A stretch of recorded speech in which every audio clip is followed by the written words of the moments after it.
It's Mano a Mano live. Cuéntame, mi negro.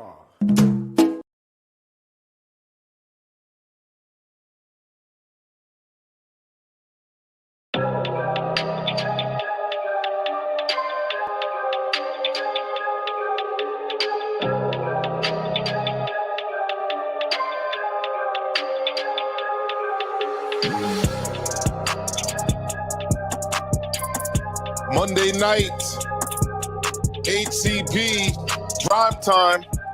Kenny T, it's Maestro. It's another Monday after a great weekend of boxing. If you're a boxing fan, it's a great time to be a boxing fan. I want to thank everyone who's tuning in with us right now, right here on Maestro A Boxing. Also want to make sure all of you check out my brother Kenny T's new channel. Link is in this description box. It's called Knocked Out by Kenny. I want to make sure you hit that subscription box and subscribe, all right? Or hit that description box and hit that link and subscribe to that. Also, subscribe to Pro Smoke by Maestro. That's me. I go live every Tuesday night with Joe HABEEB. We discuss current events on Sucker Punch. So look, big Monday night for all of you. It's Mano a Mano live with Kenny T, followed by Power Punchers, which is going to be on Calix Boxing 2.0 and is hosted by Calix and the one and only Capitan of HCP. I'm talking about Mr. D Style Boxing. And look, first and foremost, I want to thank all of the supporters of my channel and of everything that we do over here. See a lot of you active, supporting what we're doing, hitting the membership button, supporting us in the chat. So I got to give it up first and foremost to pugilism. First here today. Let's get right into it, Kenny. Give me your thoughts of this weekend's main event. We were live at the Garden to witness Lomachenko take on Comey. Give me your thoughts, bro. Let's dive right in, brother. Good afternoon, good evening to everybody, depending where you're watching. You know what I'm saying? Different times around the world. So yeah, let's get right into it. Madison Square Garden was definitely kind of fun, or very fun. Not as packed as I'd expect it to be. A good portion of the stadium was blocked off. The top level was blocked off. Expected it to be a sellout, but then again, it is New York, and we are during COVID, and there's a lot of people in New York that do not want to get vaccinated, so it all makes sense. But it was a very, very exciting night from when the main TV card started. Have to say that I wasn't too impressed with Nico Ali Walsh. Moving on from him, Xander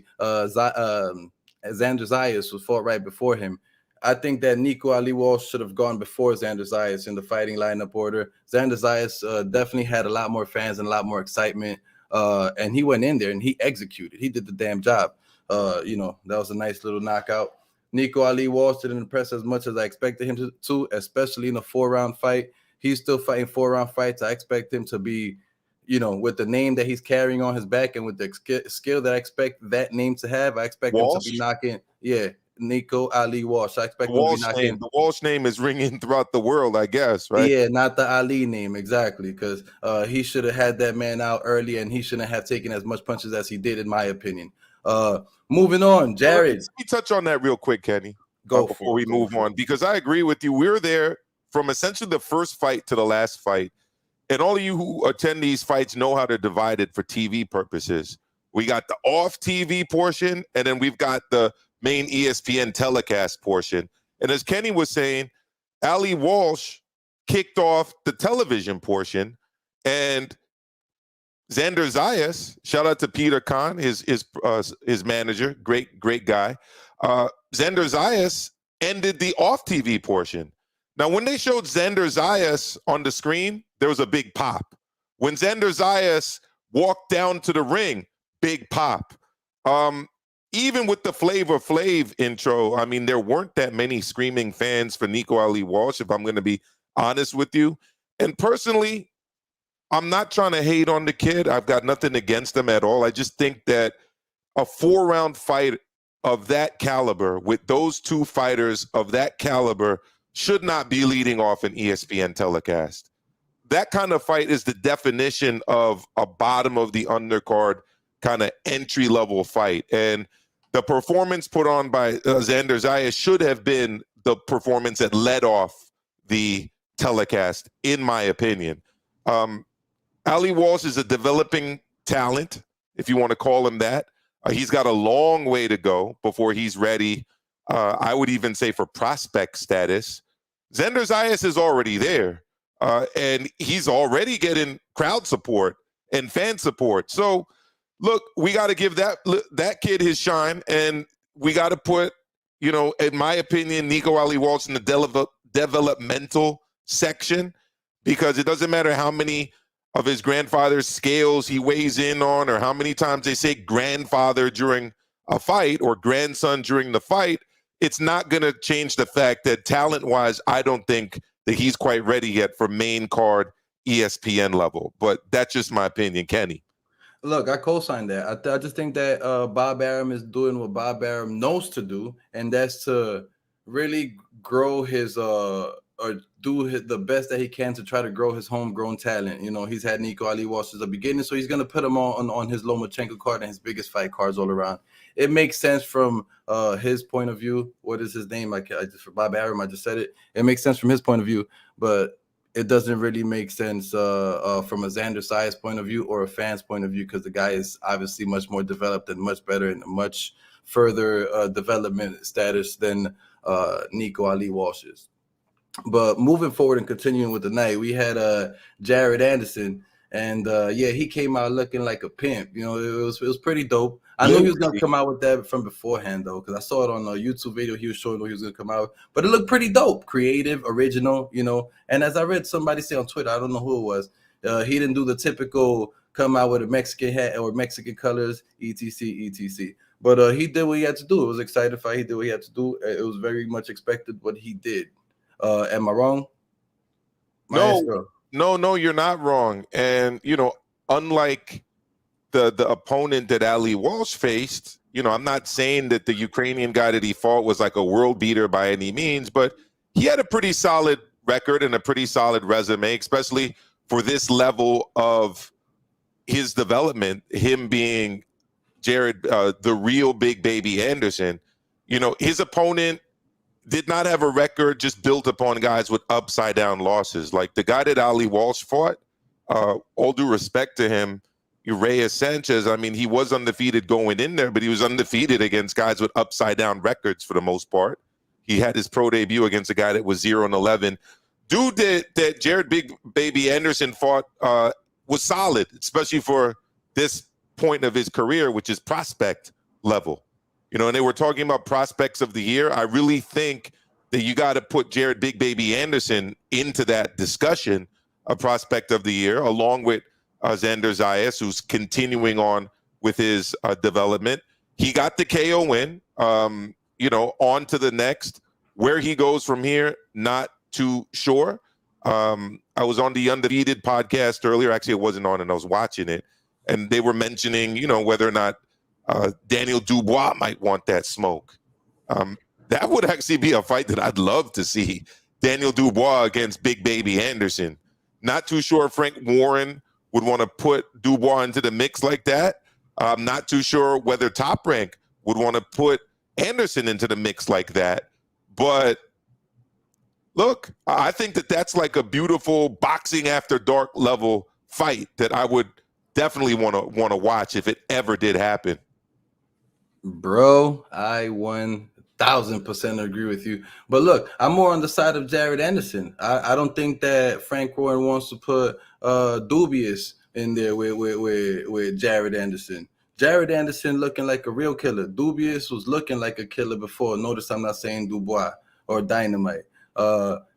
He was looking like a killer before until he showed, in what my opinion is, an extreme level of softness, because he quit. There's nothing to say but that he quit. He didn't get knocked out. It was bad injury. I get it. Very, very bad injury. Terrible injury. But at the end of the day, he quit. And I don't know anything about quitting. So, yeah, Jared Anderson. And also Jared Anderson, he has that attitude, that persona, that killer. He's looking to be up there. He's looking for the limelight. He's looking for the big fights, the limelight fights. And I think that he has a very bright career ahead of him. And I would love to see that fight against Dubious. Or let me stop disrespecting him. D-Style says Big Baby Miller versus Big Baby Anderson. Loser must drop the nickname. That's dope. Yeah, I mean, honestly, I'd favor Big Baby Anderson in that fight right now. I spoke to Dimitri Salida at the Garden 2 weekends ago, and he said that Big Baby Miller's making a comeback and expect to see him in 2012. But I've also spoken to people 22. But I've also spoken to people who know him and who are close to him who told me that he's really up there in weight, really up there in weight. So who knows if that might happen or not. But yeah, on to the main event. We saw Richard Comey out of the Bronx by way of Ghana. He arrived to the ring with some gospel music accompanied by Andre Rozier, and he put on I would say, respectable performance, but I don't really think anyone thought that he was going to win this fight. And it was essentially the Lomachenko show. And Lomachenko did his thing, using angles, changing levels, great in and out movement, spinning his opponent, combination punching, dropped him in the 7th, and went on to secure a dominating one-sided performance. I don't know whether it was what people who really are backing Loma wanted it to be, because the whole thing was, he wanted to destroy Nakatani in a way that Teofimo Lopez couldn't. He wanted to destroy Comey in a way that Teofimo Lopez couldn't, because at the time, I guess the trajectory was trying to get a rematch with Lopez, but Lopez obviously lost 2 weekends ago at the shouldn't say the Garden, but the Hulu Theater in the basement of the Garden against George Gambosis Jr. Don't really know if that's on the cards anymore because, Teofimo's been talking about having to move up in weight. But where does he go from here? And what were your thoughts of the performance, Kenny? Lomachenko did what he was supposed to do. What he was supposed to do with the Lomachenko style. You know what I'm saying? But he didn't do what the fans thought that he was supposed to do at all. Everybody expected and wanted to see a knockout, including myself. I don't think that makes his victory look any less good. I think it was a great victory. I think that styles make fights, and the Teofimo style was a bad matchup for Comey. Teofimo has a lot more power than Lomachenko, and Teofimo caught him with that one punch and put him down, and he couldn't recover from that one punch. It didn't go for 12 rounds. It is what it is. That's completely fine. I think Lomachenko completely outclassed him in the time that they were out there in the ring. He knocked him down, like they said, in the 7th. I think he should have finished him off in the 7th, but it is what it is. He went to defeat him on the 12 rounds. It leaves questions about Teofimo Lopez and whether is he that good, right? Or is Lomachenko worse? Or like I said, do styles make fights, right? I give all the props that need to be given to Lomachenko, and I would love to see him against some of the other top fighters in the division. I never thought that Lomachenko's time was up or that he wasn't good anymore after he took the Teofimo Lopez loss. A lot of people felt that way, but the boxing world consists of bandwagon ass people that just go with whatever's cool at the moment, So yeah, Lomachenko got a great future ahead of him. He ain't going anywhere. I think that he's definitely going to get a title shot. Kambosos is talking about he would love to fight him. Haney's talking about he would love to fight him. I see him having the belt very soon in the future. And also big props to Comey. It's not like the guy's a bad fighter. He went in there and he lasted the 12 rounds with Lomachenko. There was no Lomachenko this past week in that Madison Square Garden. It didn't happen. He was trying to force it to happen by kind of big time trying to get the guy out of there and also trying to get his corner to stop the fight. Which I remember he pointed. He was like, yeah, because they know he's a durable challenger. And look, you raised a good point, Kenny. When you look at the Lopez win over Lomachenko, people that again really back Lomachenko said right after that win, actually by Teofimo against Lomachenko, that he went in there with an injury. It wasn't the best Lomachenko. So, I mean, do you look at that any differently? This isn't just a question for you, but for generally everybody. That win by Teofimo Lopez over Lomachenko, do you look at that win any differently now that Teo's lost to Gambosis and, Lomachenko's looked pretty good against both now Nakatani and Comey? Kenny? I think that I feel the same way that Vasyl Lomachenko feels. And what I pretty much interpreted from his message is fucking injury, fucking excuse. Nobody cares about that. Nobody cares that my shoulder was injured when I was injured. Nobody cares that you have air in between your chest. Get back into fighting shape, come back to fighting. We have to fight at 135 if we're going to fight. Look, I feel that same exact way. Injuries are serious. Injuries are real. I understand that Teofimo Lopez was trying to protect his reputation by not backing out of the fight last minute and saying that he had an injury because the fight had already been postponed so many times. But at the end of the day, I would have protected my career. I'm the type of person that I don't give a damn what people have to say about me. I keep it real and I keep honest to myself. I keep honest to what I believe in. And that's what Teofimo Lopez should have done. Forget what people are saying about you. You know what you can do. You know you're a champion. You know you have most of the belts. You know you hold the weight in that division. Don't put yourself in the fire. But yeah, I do feel like Lomachenko. Nobody cared when Lomachenko was injured. It is what it is. The fight has to happen again with none of these guys injured, and we'll see how it goes. I don't take anything from any of them from for their wins or losses. Well, for the losses, yes, but not for the wins. You know what I'm saying? It is what it is. You were injured, but you didn't call it. You took a loss. Too damn bad. A win is a win, a loss is a loss. They went into the match because they thought they could win. That's both Lomachenko against Lopez and Lopez against Gambosis, and it didn't work out for them. But to Loma's credit, he has been trying to get back to the top by fighting the best available opposition, and he's been doing that. Let me give it up to Nando real quick. Nando, big supporter. Shout out to Nando, Boxing Media and Hipsters, trying to put Loma back up on his untouchable pedestal. Losses to Teo and Salido shouldn't just be swept under the rug. And look, I agree with that. He does have 2 losses. It's like he loses to Teofimo, boom, he's dropped. Now he wins back-to-back against Nakatani and now Comey, and people want to shoot him right back to the top again. Don't really know if that's how it works. But then again, as people know, to me, pound for pound is Honey, I Shrunk the Kids. And it's not necessarily something I really believe in unless we're talking about accomplishments. And right now, he does not have a title at 135. Right now, he is not. He did not fight in a kind of championship fight Saturday, which is probably why the Garden, the upper deck was sealed off, and it wasn't, the mega event that it was when we saw him take on Linares in a fight that really packed the Garden to the hilt. Now, thanks again for the super chat, Nando.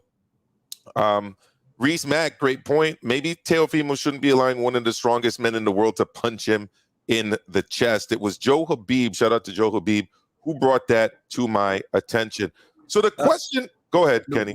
Before you proceed forward, I have to add to the point that you said. I don't think that the Salido loss and the Teofimo loss necessarily take away too much from Lomachenko, just like I don't think the Kambosos loss takes too much away from Teofimo Lopez. These guys are still great fighters that have had great accomplishments. We need to stop this cannot go type of mentality. Who gives a fuck if a fighter loses? Like Jojo Diaz says, I don't care about the O's. I want to fight the best fighters out there, period, and test myself against the best. That's what boxing should be about. That's what I think boxing is about and real boxers are about. I don't think that them having lost. I mean, I think the Salido loss, that does tarnish Lomachenko a little bit. But I don't think the Teofimo loss really tarnishes him a little bit. Teofimo's a great fighter. I understand if he would have lost against a garbage opponent, but that was not the case. The thing is, it's like a dual conversation happening at the same time, because what I was speaking to were the people who want to say that he's the best in the world, the best fighter, pound for pound. Well, we don't know that. He's got to clean out the division at 135. He hasn't done that yet. And I'm going to bring it back, a little bit old school for everybody. Some of you may remember this. The others who don't, check it out. Who next? Tomorrow. I'm ready tomorrow. I'm the best heavyweight champion in the world. I'm have WBC with me. I'm undefeated champion. Undisputed champion. I want who next? Undisputed heavyweight champion of the world. Who next? I didn't understand the answer. That was Samuel Peter asking who next. Look, I wanna ask that question as it relates to 135. The fight I want to see is the undisputed championship of the world, and I want to see that contested between George Gambosis Jr. and Devin Haney. That's the fight that I want to see. I don't see why that fight shouldn't be allowed to happen. The news came out that the WBO has now mandated that or put Lomachenko into a mandatory slot. I don't know if that can be maneuvered or swerved, or whether that he can. I believe that a unification fight, if this is considered that, and it should be with the WBO because they don't recognize the franchise championship, whether or not he can just go and handle business with Haney. And, if Lomachenko's still around, which I'm sure he will be, he can fight the winner of that fight. And if Devin Haney wins that fight and moves up, which is I think what he would do if he won, because he says he can't make 135 anymore, then I think that what Lomachenko should just do is fight for one of the vacated belts and start picking up the pieces again. But the fight that I think needs to happen next, or should happen next, is Haney taking on Gambosis for the undisputed lightweight championship of the world. Kenny. I wholeheartedly agree with you. That's the only match that should be happening at 135. And if anything, Tio and Loma should face each other again for who has the shot at fighting the winner of that fight. You know, that's how I think. That's what I see. Besides that, I like you said, I don't want to see anything else. And No. Devin Haney will most likely move to 140. So will Teofimo. I don't think Teofimo is ever going to fight at 135 again, unless he takes these. Unless he really cares about the general public's eye view, which it seemed like he did care by not backing out of this fight. If he did have that medical condition, if he really does care about the public's point of view, then he's gonna stay at 135 and take one more fight. But we'll see. It's looking like he's gonna move up to 140, according to him and his pops. Yeah, I mean, people are already quick to say, well, Lomachenko's better than Gambosis. How do we know that? Lomachenko lost to Teofimo. I don't like triangle theory, but he did lose to the guy that just lost to Gambosis. Until further notice, to me, Gambosis is the man at 135. I've honestly got Devin Haney right behind him at number 2. And, you know, I'm not really willing to just say, oh, yeah, a guy who has not fought for a title recently in his last 2 fights is automatically the best fighter in the division and should be calling the shots. Let's let things play out. Let's see Gambosis take on Haney. I think that would be a really good fight.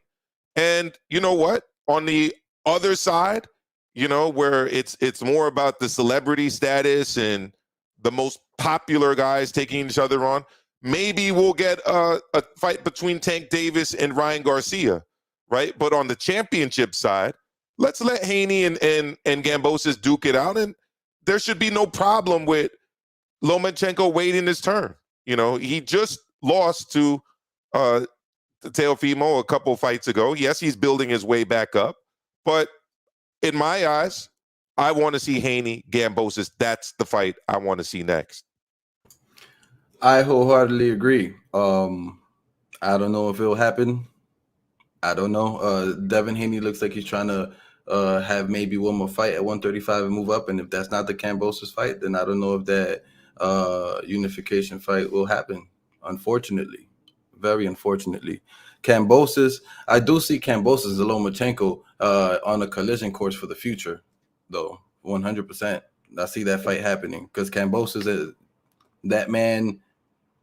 Not like through his trash talk, he got me believing that he's actually not afraid to fight anybody and that he will go to people's homes and fight them there and everything. Although he's looking to have a big fight in Australia, which makes sense. Big money. He's a big name out there.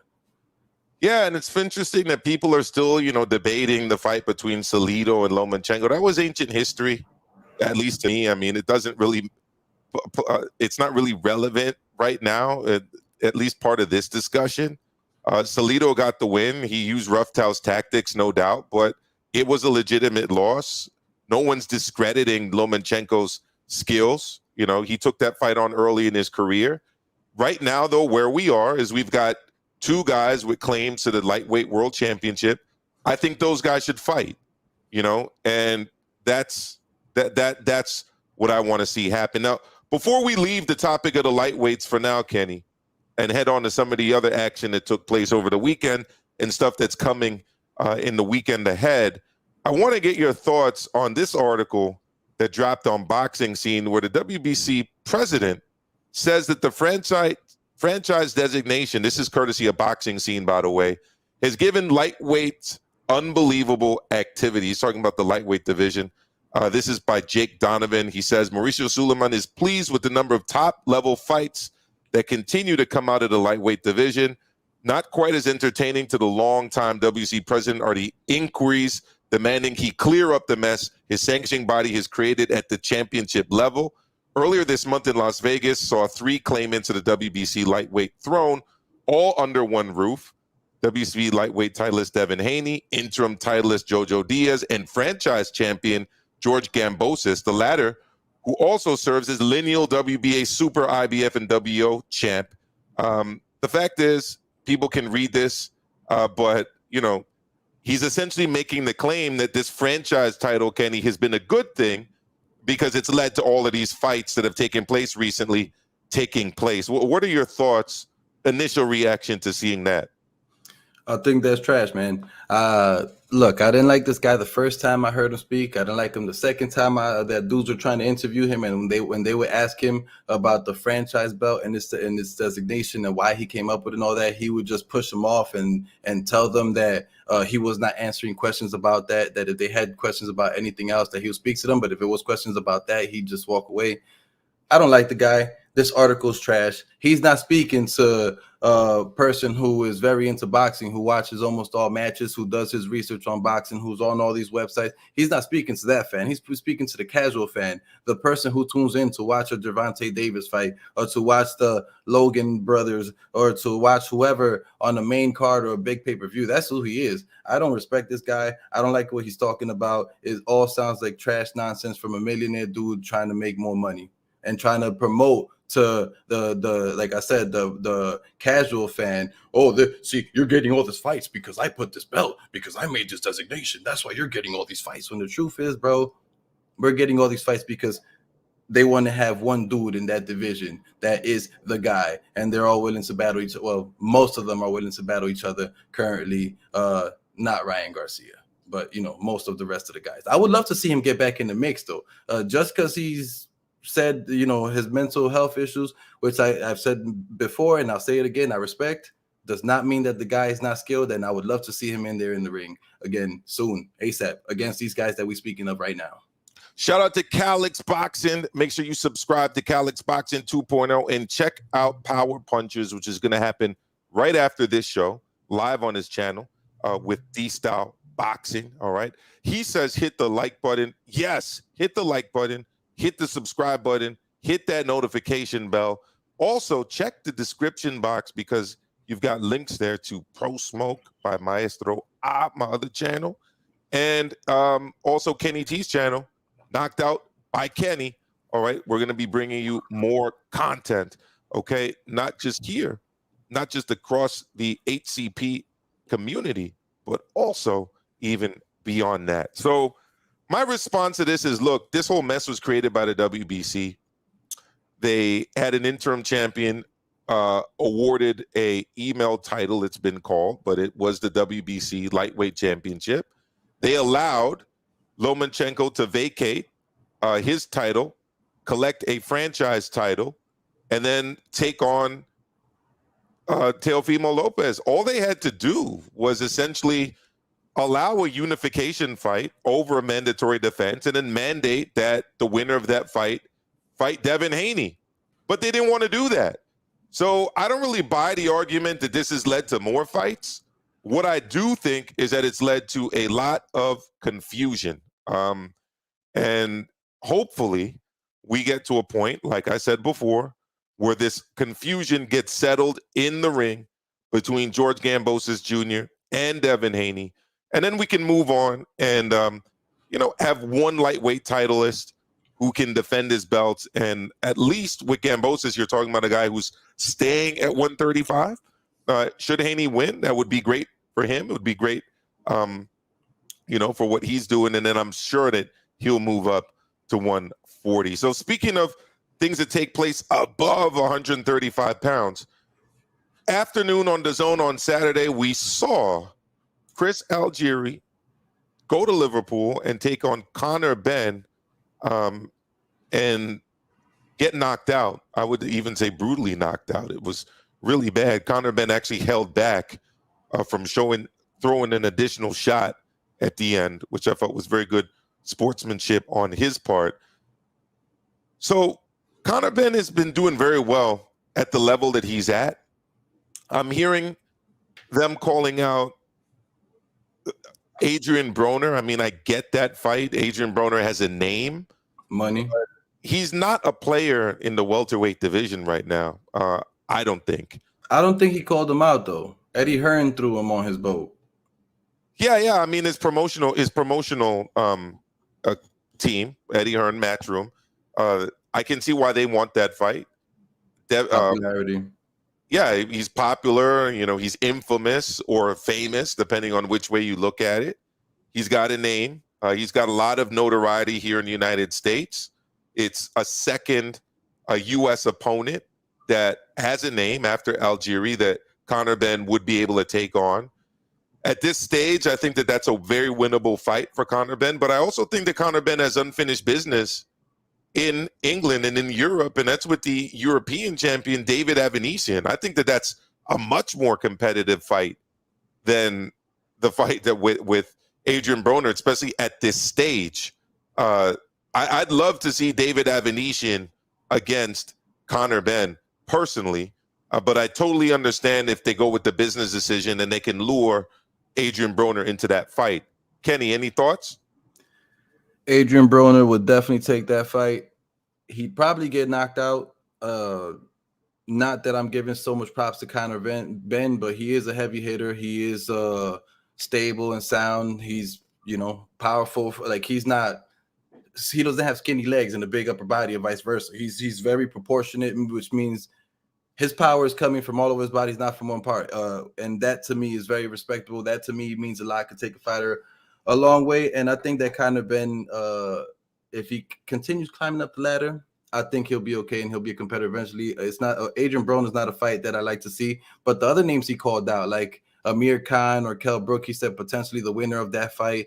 And then he named like another B, C level fighter, which I can't remember the name off the top of my head right now. But I'd like to see him against Amir Khan or Kell Brook or any of the guys that level. I think he's doing the right thing, by the way, going up the ranks and not just jumping all the way to the top and talking about, oh, Terrence Crawford, Errol Spence, let's fight, because we saw that. But he's also not calling out Virgil Ortiz. He's also not calling out Boots Ennis. He's also not calling out like fellow prospects in their prime or approaching it. All of the names I'm hearing him, being names against are names who, let's be honest, have seen their better days behind them. Definitely. I just think he's saving it for. I think he's trying to become popular now. That's why he's looking for Adrian Broner, Amir Khan, Kell Brook, people with names, TV names, people that are already known. That's why he's looking for those names. But will he be a duck in the future? Which is, I guess, what we're leaning towards. Like, will he not fight these fights if he does get popular? I don't know. I hope he does. He seems to have the good shit talking game, and he seems to have a lot of heart. So I hope he doesn't become a duck in the future. I hope that he, continues building and builds his popularity and does whatever he has to do for his own bank and eventually take these big fights and doesn't hit us with the Mayweather game plan. Yeah. The Money Mayweather game plan. Yeah, Money Mayweather game plan. Because Floyd at this point in his career was already a world champion in terms of his age and was fighting on really top tier guys that I can't yet say that I've seen Conor Benn take on. I thought that the Formella performance was impressive because, he did something that not even Sean Porter could really do. I mean, he was much more impressive, I think, against Formella than Porter was. And believe it or not, for a while, I thought that the Porter fight would be a really good fight because at least Porter is a little bit, I think he's higher tier at this stage than like an Amir Khan. Kell Brook, I don't really know because, Sean Porter gets a lot of credit for the things he's done. But what people also don't mention about Sean Porter is that he did lose to Kell Brook. And I've always found it interesting that the same person that trashes Kell Brook is the same person that praises Sean Porter, and it's a guy that Kell Brook beat. Kell Brook lost to Terrence Crawford, stopped by him. Sean Porter got stopped by Terrence Crawford. So, anyways, all I'm saying is that would have been a good fight at a certain point. I don't really see Sean Porter continuing on. But I guess the winner of Khan versus Kell Brook would be an interesting fight. But the fight I want to see at the level that Conor Benn's at right now to get to the next stage is David Avanesian, the UK-based European champion in the welterweight division. Two questions that leaves me for you, which is the only two reasons as to why I could think that he would not take that fight. The two questions being, is there a lot of money involved? And is the guy a really big challenge? Because I don't know anything about this guy, so I'm a research-based guy. The Zone knows everything there is to know about Avanesian because he beat up their other welterweight prospect, Josh Kelly, really badly actually, and he's been featured a lot in the U.S. This is a guy who has a win over Shane Mosley many years ago when he was coming up. He's a tough guy, European champion. He's an Armenian Russian based out of England. He's tough as nails, man, and he's a really good fighter. You know, I think that's a great matchup for Conor Ben. Is he popular? And does he demand a lot of money? No, he's dead. This is the other thing. But here's the thing. Conor Ben's already popular, right? Conor Ben's already a ticket seller. Conor Ben just had a huge night in Liverpool. He's not even from Liverpool, and he filled out that arena in Liverpool.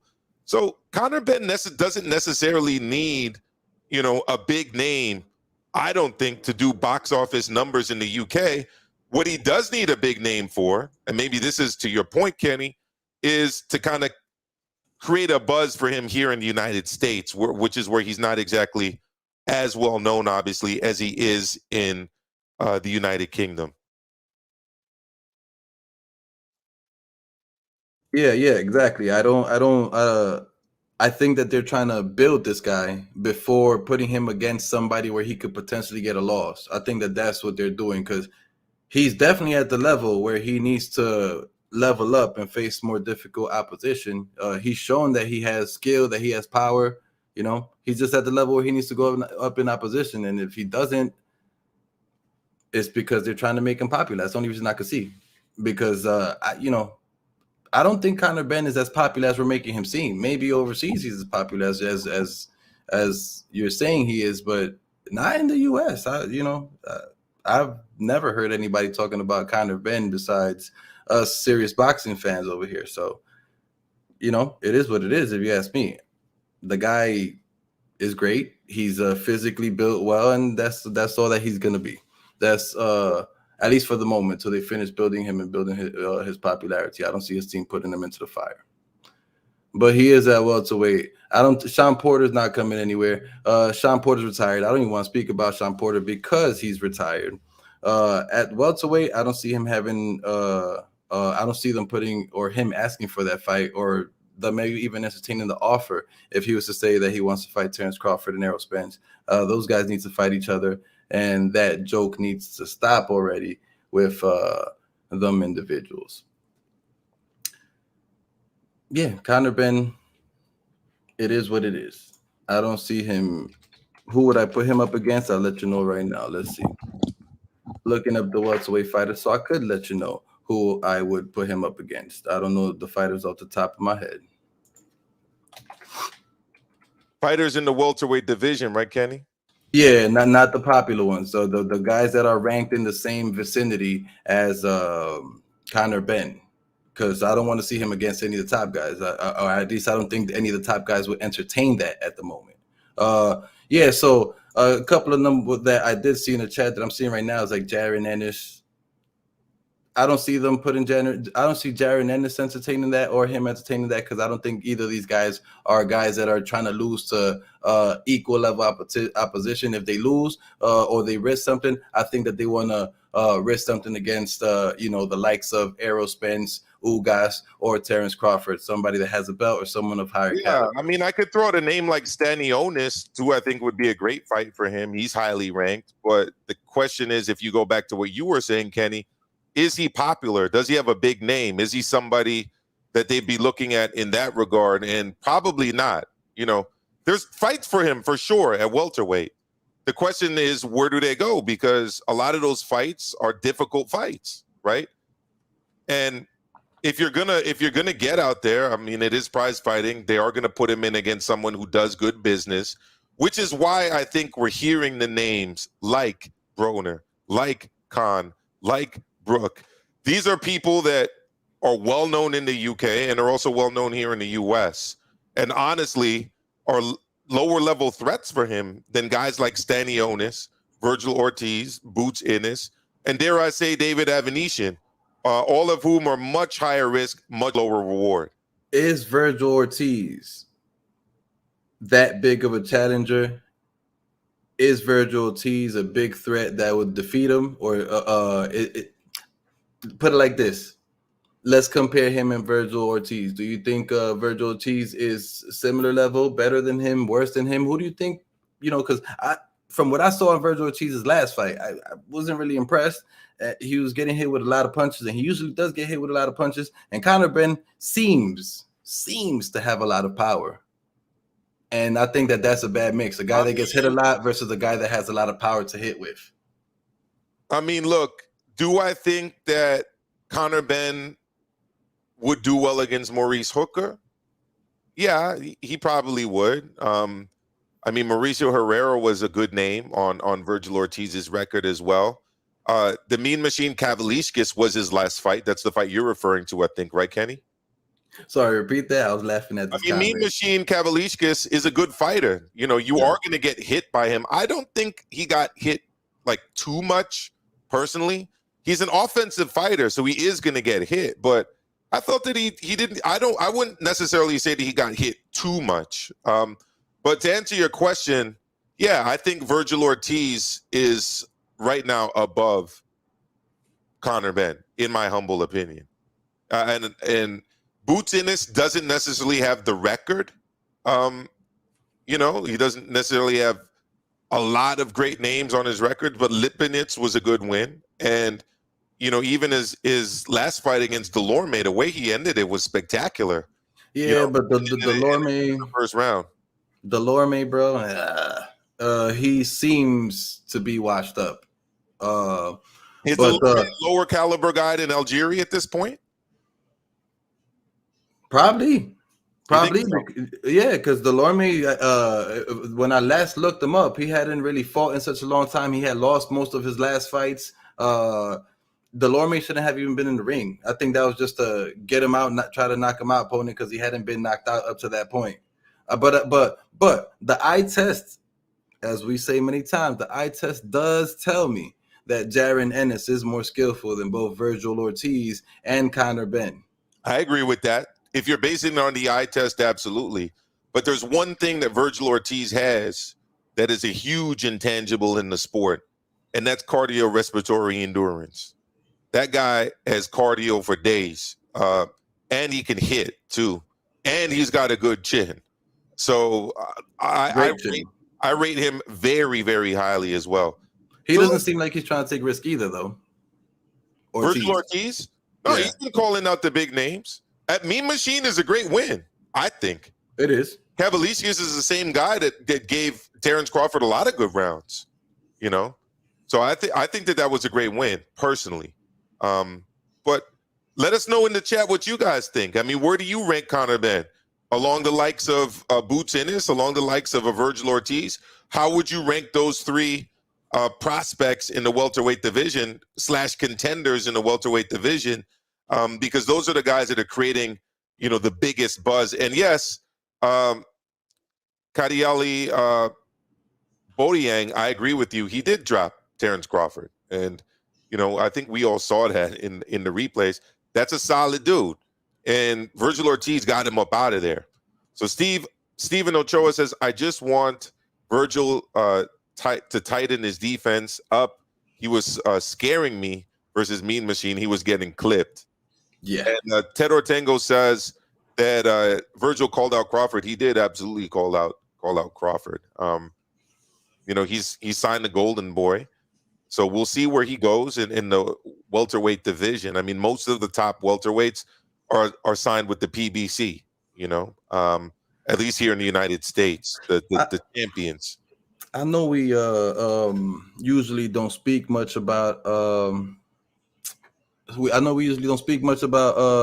ladies boxing in this channel. We're trying to incorporate it much more often. Not on this channel, excuse me, on this Mano show. We're trying to incorporate much more often. Ladies boxing is getting very, very hot. It's not something, we don't have anything against it. Just haven't really had the chance to fully dive into it. Katie Taylor fight? Exactly. That's what I was leading into. Katie Taylor, Sharapova. Mm-hmm. That was also a very great fight. Went all the way to the end. Lots of punches being thrown. I think Katie Taylor definitely got that W because of her coach. I think she had great coaching. Not only her skill and her ability. Obviously, both of these women are extremely skilled, have great ability, great cardio, and are powerful. But Something Katie Taylor's corner told her in between rounds was continue coming forward and throwing the 1-2 right after one after the other, how you did before. Didn't you notice last round? Every single time you threw it, you landed it. She cannot block those punches. Keep those punches coming. The 1-2. I think that was great coaching because that's exactly how she won. She wouldn't have won if it wasn't because of that. She kept on throwing the jab and then the right straight to follow, or I don't know if it's the right straight. I'm acting like if it's me fighting with my hands. I don't remember what hand she fights with, but she kept on throwing the 1-2, and Sharapova was not able to block it. She was not able to move ahead in the way, and those are the only punches that were really, really landing because after the first 1-2, there will be a whole lot of grabbing and huddling each other. And yeah, shout outs to Katie Taylor, who did a great job into her team. And shout outs to Sharapova. It was a 12-round fight where they were busting each other up the entire way there. Yeah, 100%. And look, Katie Taylor is usually going to win these kind of slugfest type of rough fights because she's extremely tough. She throws punches in abundance on the inside, and she's mastered the 2-minute round of women's boxing. She gets right at it. 2-minute rounds, you don't have time to like feel out your opponent and, download data. You just got to go right in there and start throwing bombs. It's not quite amateur boxing, but it's very different than the pacing of a men's fight. And she's mastered that. She'll win rounds because she outworks her opponents, and she's got great skill too. She's not sloppy with her punches. She throws them straight. She throws them sharp. She works the body tremendously, which is another aspect that will always help her as she gets into these close fights against tough opponents. She works the body. She throws clean punches. That's what the judges see, and that's what's going to win her the day. Now, the big fight that they're announcing or that they mentioned in the telecast was her taking on Amanda Serrano. Possibly here in New York City at the Garden, possibly at St. Patrick's Day. So I hope that happens. We're being joined right now by El Capitan, D-Style Boxing, the quarterback of the greatest network in the YTBC HCP. What's going on, bro? Well, first of all, what's going on, everybody? D-Style Boxing right here. I'm ready. I'm pumped. You know what I mean? We're going to have a power hour after Mano a Mano on Calix Boxing. Power punchers on being unleashed here on Monday night. This is, of course, HCP prime time on Monday night. It's just the beginning, you know what I mean? But I'm pumped. I'm definitely pumped. Absolutely. So why don't I ask you a question that I asked the chat? We were talking to welterweights. I think I know how you're going to rank them, but I'd still like to hear it. Boots Ennis, Conor Benn, Virgil Ortiz. That was alphabetical order, by the way. So number 3, I'll say Conor Benn.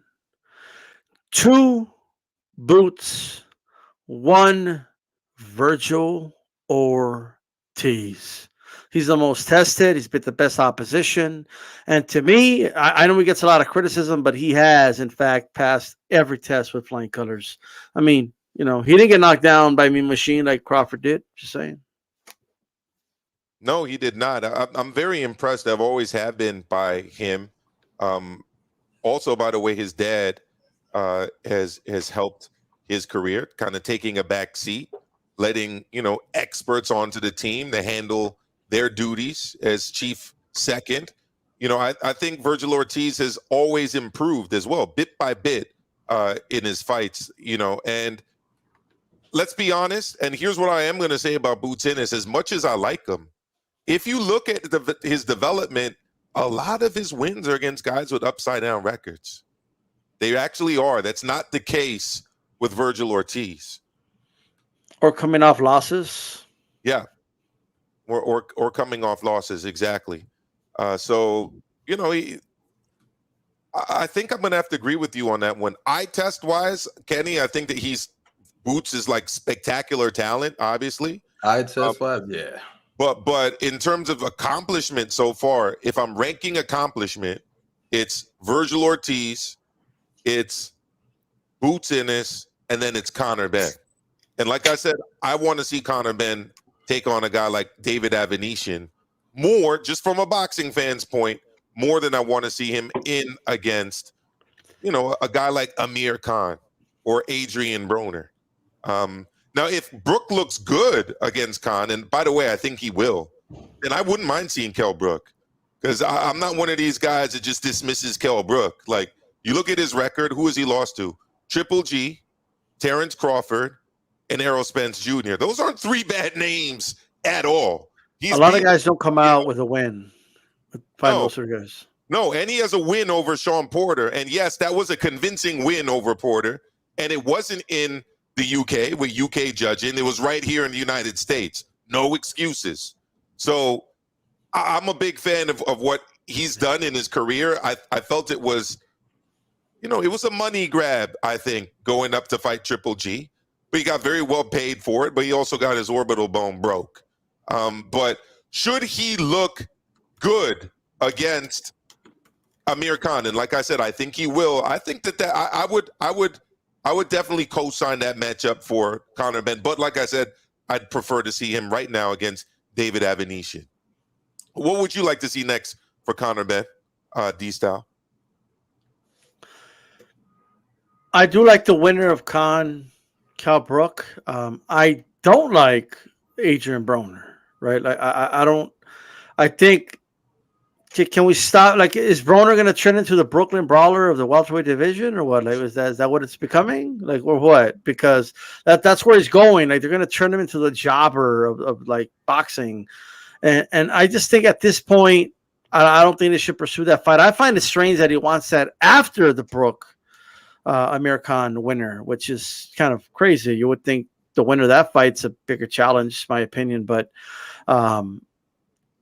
yeah, I think the winner of that fight, it is a regional fight. It'll be a big fight, and I think we will see, like, if against a Kell Brook, even in Amir Khan, it will tell us a lot about Conor Benn, for what it's worth. Because I don't think he's getting any of them out there in the first round. I just don't. I agree. I mean, maybe Amir Khan. We don't know. This is boxing at the end of the day, and we know Amir Khan does not really have a strong chin, and any lucky strong punch could get through and land, and that could be over. But yes, you're right. It is very far-fetched. Very far-fetched. I'm going to defend Amir Khan just a little bit. He got knocked out badly by Garcia. He did. He was well overmatched and undersized against Canelo and got destroyed. Yes. But I'll be honest. Oh, yeah, Bradis Prescott. That was early on in his career. Julio knocked him down. Like, some lightweights knocked him down. Like, I'm just saying. But other than Prescott, Canelo, and what's the other guy I mentioned? Danny Garcia. Like, he did show a lot of grit against a lot of his other opponents. Maidana, right? Yeah. 100%. She showed grit in that fight. People say, Maestro, but he quit against Terrence Crawford. I don't know. I mean, was he hit in the nuts? He says he was. Anyone who's been hit in the nuts knows how much that hurts. I see Diaz shaking his head. He still quit. It didn't look like he got hit in the nuts. It looked like he got hit maybe right above the area, which is still painful, but he still quit. I don't respect quitters, bro. I don't respect quitters. Wasn't it Zab Judah, too, that got hit in the nuts similarly and couldn't continue in the fight? He didn't quit. He just didn't want to continue. Like. Anyhow, I'm just saying, and Lennox says if Khan had a good chin, he'd probably be a living legend. I mean, his hand speed is ridiculous. Or at least ugly combos, though. To be. Huh?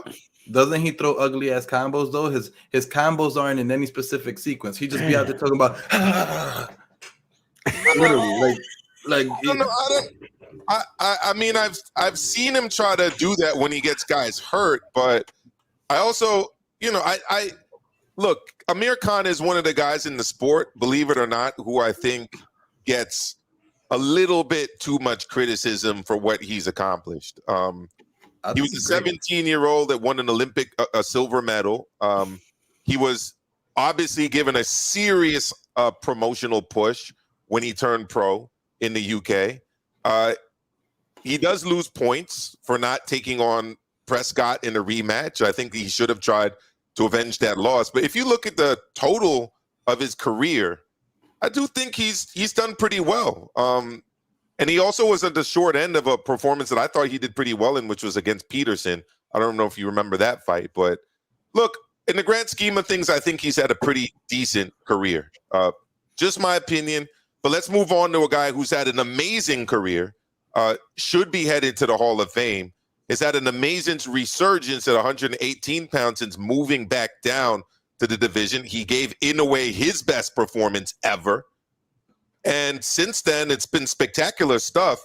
I'm talking about Nonito Donaire, 39 years old, and is just putting it all together. I was telling Joe HABEEB over the phone on Sunday that it's like a master martial artist, just like picking the spot against a younger up-and-coming kid, as he did on Saturday, and just not throwing more than he has to, landing the shot perfectly where it needs to be landed, and calling it a night's work and getting up out of there. He's, to me, at the age of 39, meshed experience with skill in a way that usually doesn't happen this later on, but in his career it's just happened at this time. He's got a lot of experience, he's got a lot of skill, and he hasn't lost that much on his timing and on his speed, as you can see when he targets that hook, which he's iced people with both to the head and to the body throughout his career. I was impressed by what I saw by Nonito on Saturday night. D-Style, what about you? Well, I mean, the Filipino Flash, man, that nickname still applies, but he's not quite the Flash he used to be. But I think he's a better fighter today than he was in his physical prime. Like, I believe like this Donaire would pull off a victory over the younger Donaire. You know what I mean? I think he would like figure out a win. He's more polished. He doesn't. I mean, he's very efficient in the ring. He's powerful at this weight class, and people want to. Oh, he's weight bullying these style. Let me tell you something. You can make the weight, okay? You can make the date. Like it's still that. Those are the rules of boxing. You know what I mean? So, like, and he's not the only dude that rehydrates. You know, like all these dudes are rehydrating. All right, but I think he looked spectacular. It was not for nothing. It was what I expected. I did feel he would stop him in under 4 rounds. I thought the guy was tailor-made for him. Not saying he wasn't a good opponent, but it happens to be the guy they put in front of him. But I felt like he was not going to be able to do much to Donaire. And then Donaire has developed a really good right hand, which is the one thing he was missing early in his career. You know what I mean? He was so gifted when he was younger that he didn't need a right hand almost, until he ran into certain guys where it's like, okay, your arsenal's limited, but he's developed it. He is the classical example of someone who would get better as a fighter, even if they're not in their physical prime, and that's what he's done. And that's what he's showing us.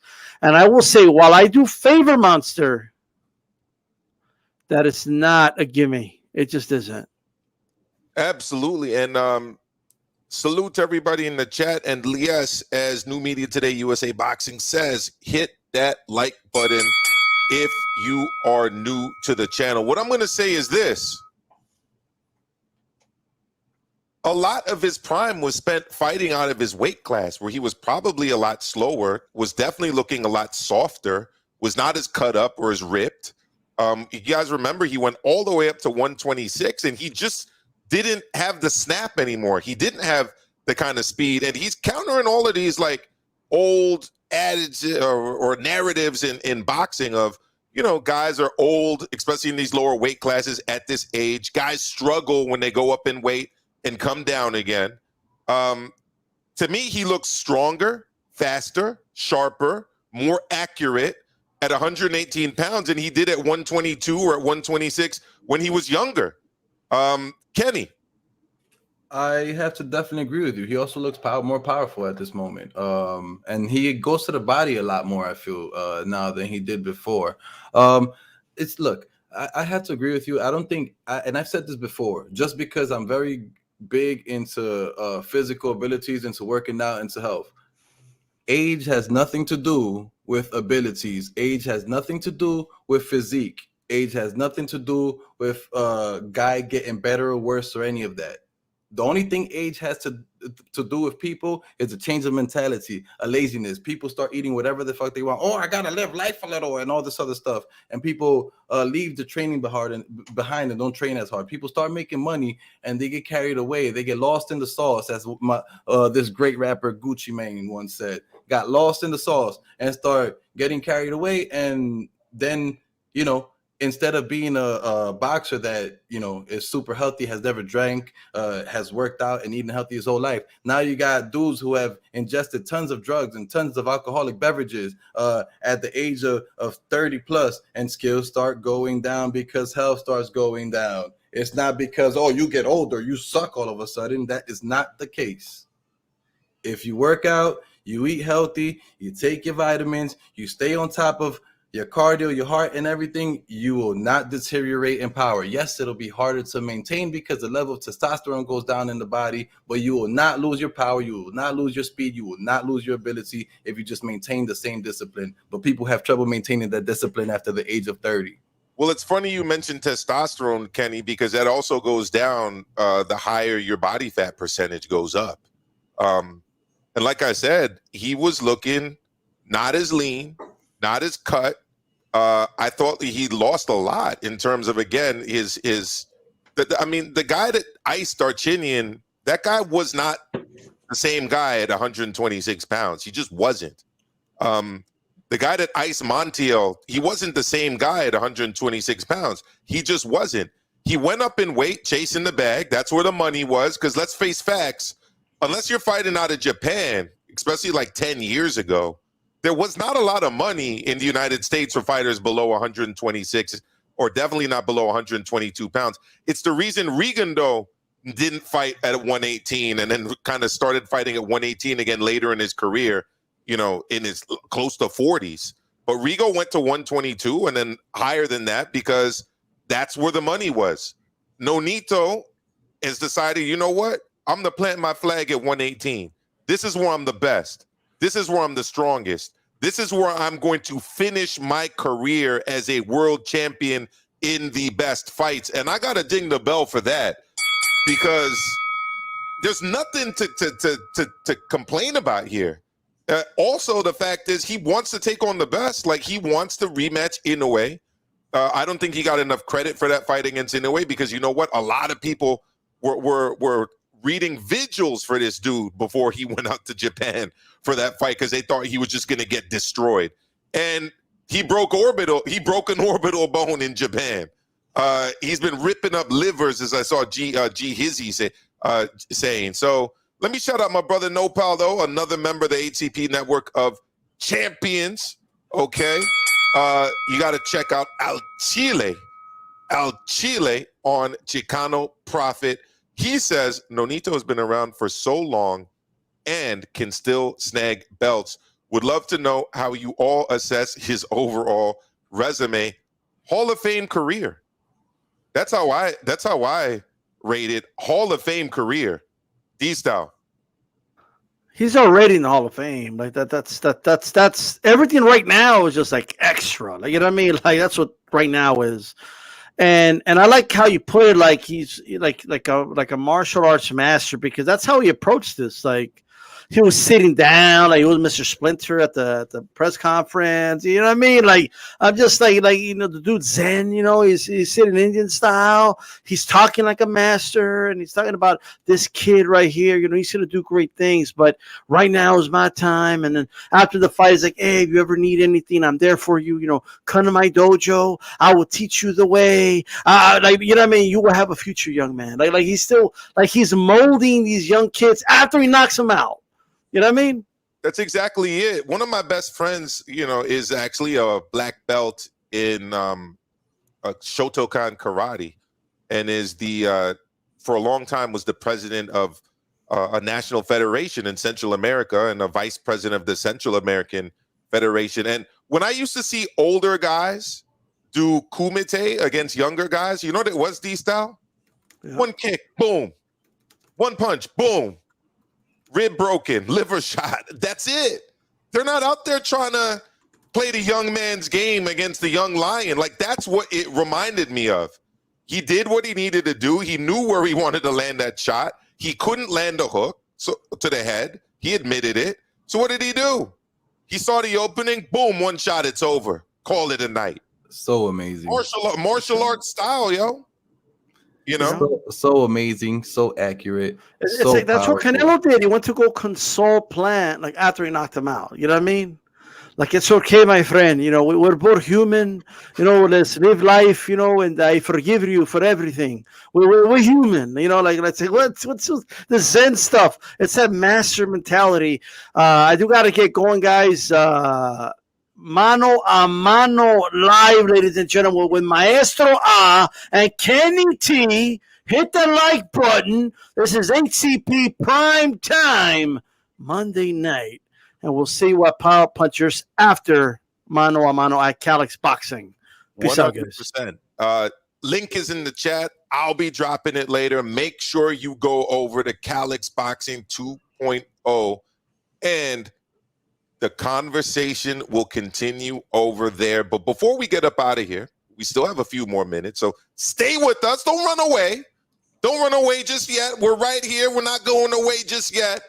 We got to talk 175 pounds. It's a division stacked with talent. We had a guy fighting this past weekend in Moscow. Okay, I'm talking about Dmitry Bivol. And look, here's my opinion about Bivol. Bivol does what he needs to do to beat the level of opposition that he's fighting against. He doesn't go out necessarily to destroy people, but he thoroughly outboxes people. People gave him a little bit of criticism because he's, he went rounds, obviously, with Craig Richards out in the UK, a UK heavyweight, who, by the way, is very underrated. People don't talk about him a lot when they're talking about the top guys in England. They oftentimes mention Callum Johnson, who's going to be fighting Joe Smith, or Anthony Yard, who just beat Lyndon Arthur, or Joshua Buatsi. They don't really talk Craig Richards, but Craig Richards is a solid guy, and he put in some good work against Bivol, but Bivol came out with the victory in that fight, okay? He did the same thing against Salamov, a guy who was supposed to fight Joe Smith Jr., but tested positive for COVID and couldn't take on that particular fighter. I felt that Salamov should have probably tried, actually he couldn't try and wait for Joe Smith because Joe Smith is lined up for somebody else now, but that would have been a more winnable fight for Salamov than Bivol. Joe Smith is there to get outboxed. I personally felt that he lost against Glasov when he fought the Russian. I felt that he got some cooked refereeing in that fight. I'm not saying it was a robbery, but I had Glasov winning that fight by at least a couple rounds. I don't think ESPN was giving him enough credit. It was all about the lunch pail, the blue collar, Joe Smith out of Long Island. I don't know how many times they mentioned he was in a union and that he was a construction worker and all of that other stuff. I saw him getting outboxed, honestly, in that fight against Glasov. And I think that Salamov would have probably had a little bit more success there than against Bivol. Bivol fights like a guy, who's just cruising on the highway, man. Doesn't necessarily try to drop down a gear and then ramp it up and out-accelerate you and run the red line of his sports car. He's happy just cruising. And honestly, that's all he really needs to do against the guys that he's been fighting. I thought that he was, he won that fight clearly on Saturday, Kenny. What were your thoughts on his performance? Well, I agree that he clearly won the fight. He always does exactly what you said. No more than just what he needs to win the fight. And I agree with Lennox was best. Bivol is boring, in my opinion. He stays safe and he stays boring. He barely takes any risk. And I think he's a great fighter nonetheless, but that does not change the fact that I have trouble watching the guys fight, yo. I have to really focus and really pay attention as a deeper boxing fan. I can't really be drinking beers and be buzzed while watching a Bivol fight because I may fall asleep. And I'm not hating on the guy. I just think he doesn't take any risks. And we all like to see a guy who takes risks because that's a guy who's willing to hit the other guy harder and willing to get hit hard in order to finish the fight early and not just cruise to 12 rounds every single time. That reminds me of your criticisms back in the day, Kenny, when we used to work with each other of Andre Ward. You felt that Andre Ward didn't do a lot of the things that you were just saying. And by the way, Andre Ward is another guy that fought at light heavyweight, Kenny. Yeah, man. I'm not really a fan of Andre Ward's and his career. I think he retired too early. He retired before he took any of the big fights. And the same thing. I thought he was boring. He was a guy who went in there and didn't really have power. And I thought he got beat by Kovalev the first time. And I thought he was getting beat by Kovalev the second time before the ref hopped in and called that bullshit. When he was Kovalev was getting hit with the low blows and the ref called the fight over, said that Kovalev didn't want to fight. That was a knockout. It's the biggest bullshit I ever seen ever in my life, and that made me lose respect for Andre Ward. But yes, Andre Ward also does the same thing. Barely takes risks. He's short and he cruises to 12-round victories, and I think Andre Ward gets way too much credit for what he does. People out here talking about, oh yeah, he would beat Canelo. Shut the fuck up. You guys are clowns. Andre Ward please. Let's go back and look at Andre Ward's career and then tell me that he would beat Canelo. Well, maybe that will be an interesting discussion on No Cap Boxing Recap, hosted by my brother Kenny T right there. Make sure you subscribe to his channel. Link is in the description box. Make sure you subscribe to Pro Smoke by Maestro. That's my channel. I go live. We talk current events. I'm going to be talking with Joe HABEEB tomorrow about some big news that's been going on in the world of current events this week and last week. But look, let's go back to Bivol for a second. I got to see him against Zurdo. I think Zurdo's a guy who's got the size, the strength, and the boxing ability to force him out of second or third gear into fourth or fifth or even sixth. To use a sports car analogy, I think that's going to be a really good fight. I'd also like to see him in there against Beterbiev, but Beterbiev's tied up right now. He's actually going to be fighting, I believe it's actually next weekend in Montreal, which should be a good home performance for him, but definitely a fight that he should win. By the way, we talked about Inoue earlier. Inoue's fighting Wednesday morning, so make sure you check that out. All right, it's going to be on ESPN Plus. Do that to us. Yeah, I because it's in Japan. I expect Inoue to get the win, but every Inoue fight is exciting because of how explosive he is, and because that it could end at any moment on any shot.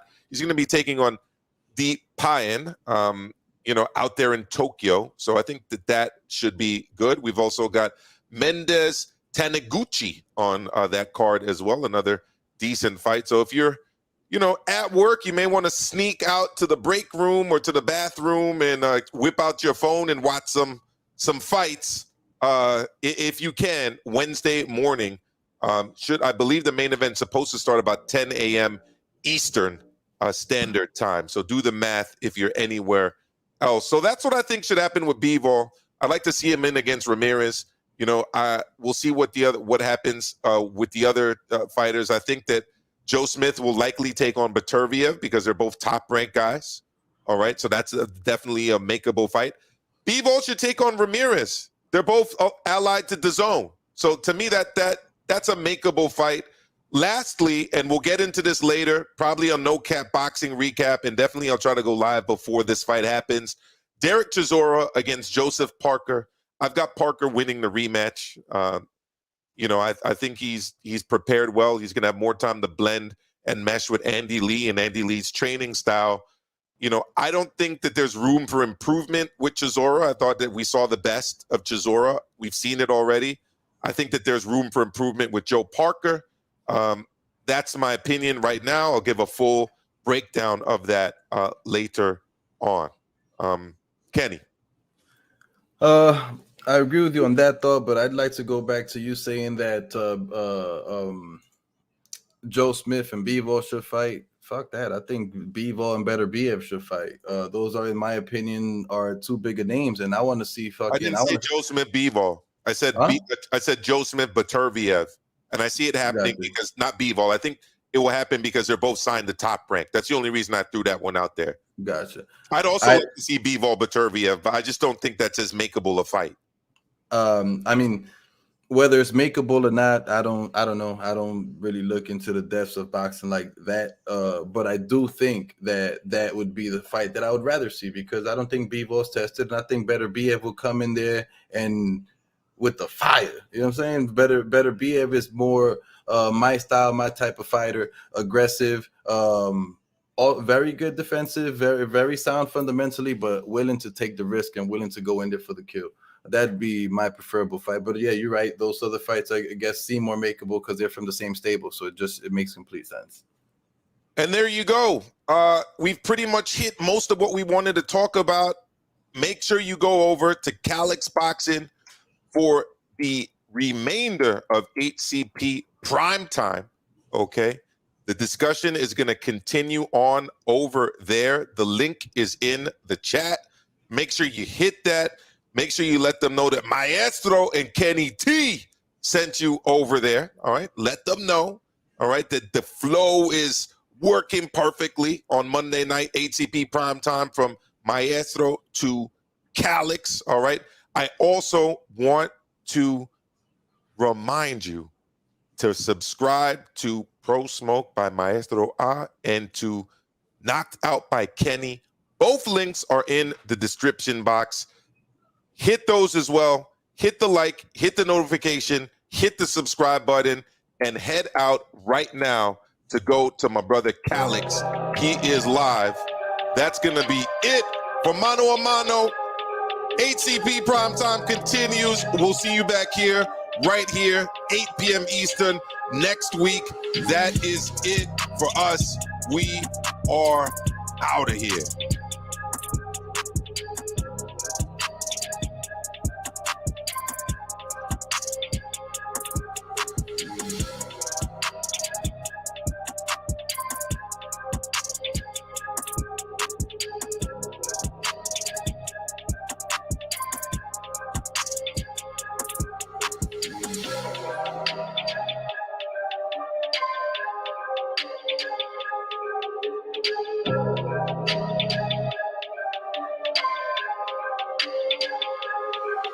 Mm-hmm.